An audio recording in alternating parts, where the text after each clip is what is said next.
Okay, if everyone can hear me, then I'm going to give you a short introduction before I go into my speech, which is not very technical at all. It's about theatre, and more specifically, it's about amateur theatre in Brussels in English.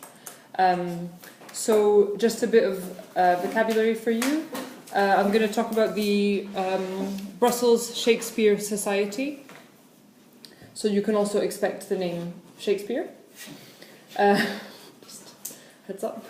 The ECC, which is the English Comedy Club. The ATC, which is the American Theatre Company. I'm going to mention a theatre in Brussels called the Warehouse. And a Shakespeare play that I'm sure you're all familiar with, which is A Midsummer Night's Dream. And then I'll talk about a few sort of technical theatre terms, like a director will talk about being off book, which means that you're no longer having to look at the play to read your lines. You don't need to look at your lines anymore. So you say someone is off book. When you have the play, usually a play will be put on several nights in a row, and that whole string of nights is called the run. So we're talking about when we do the run. And then there's something called the get out, which is when after the last show you have to clear out the theatre and make sure you haven't left anything there.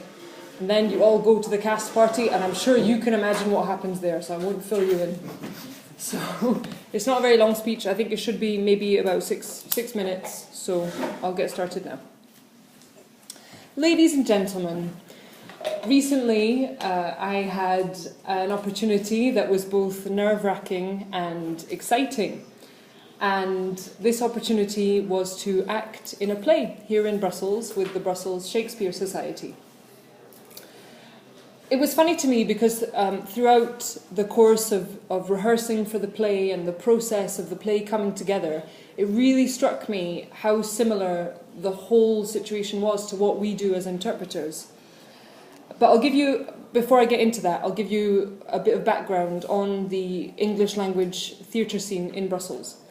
As you can imagine, in a place like Brussels, it's not restricted to native English speakers. In fact, the main character, the star of our show, was a Spanish lady who does speak very good English, and we had a number of other non-native English speakers in the production as well. There are a few different companies in Brussels, the Brussels Shakespeare Society, which I mentioned, and I'll be getting back to them later. Also the English Comedy Club, or the ECC, and the American Theatre Company, or ATC. And these three different companies share a space to rehearse and to store props and put on productions at the Warehouse Studio Theatre in Schaerbeek.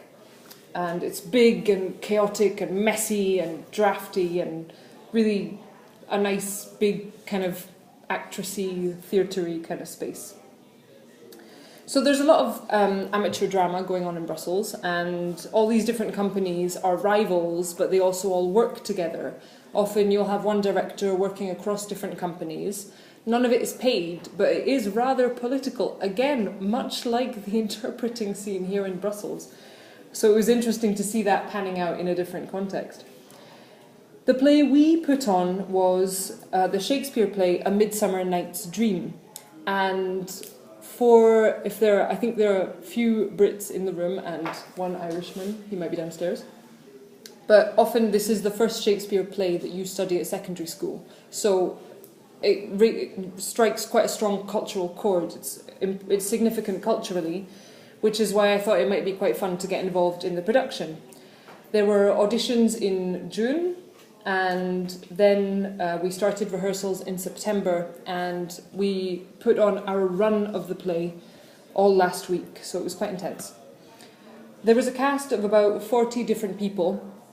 We would meet 3 times a week for about 3 hours at a time, and it was really interesting to see the play coming together. It started with us all reading our lines and just trying to get a sense for not even the tempo of the play yet, but how the characters were interacting, the relationships they had with each other on stage, and the vision that the director wanted to bring to the play.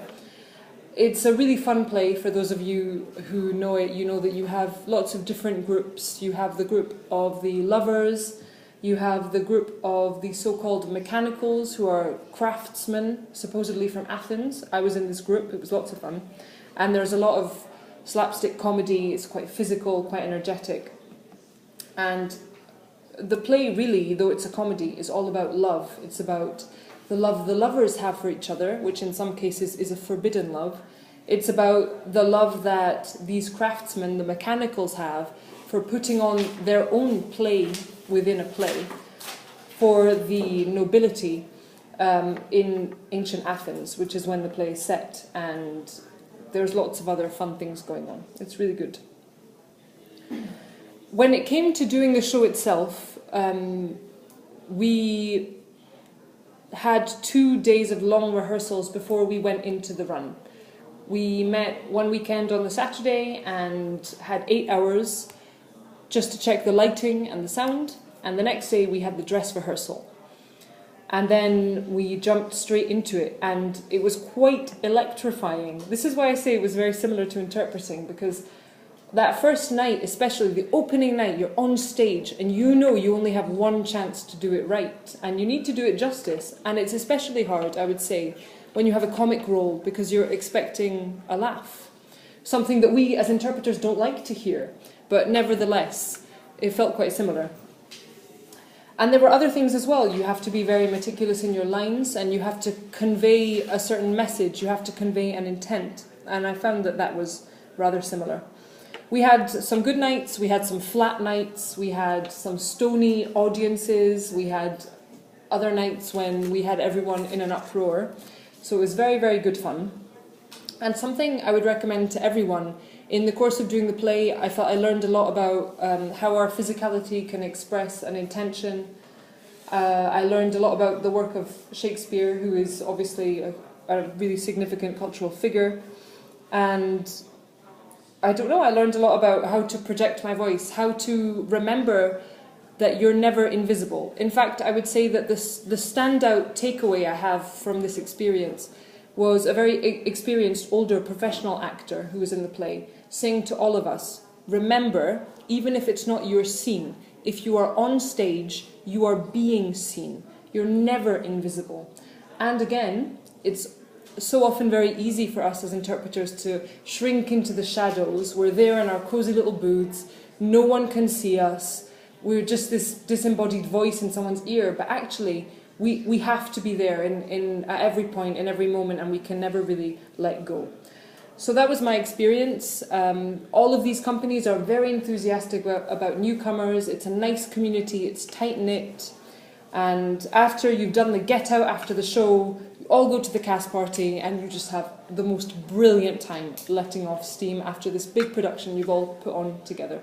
So come and speak to me if you'd like to get involved. I thoroughly recommend it. Thank you.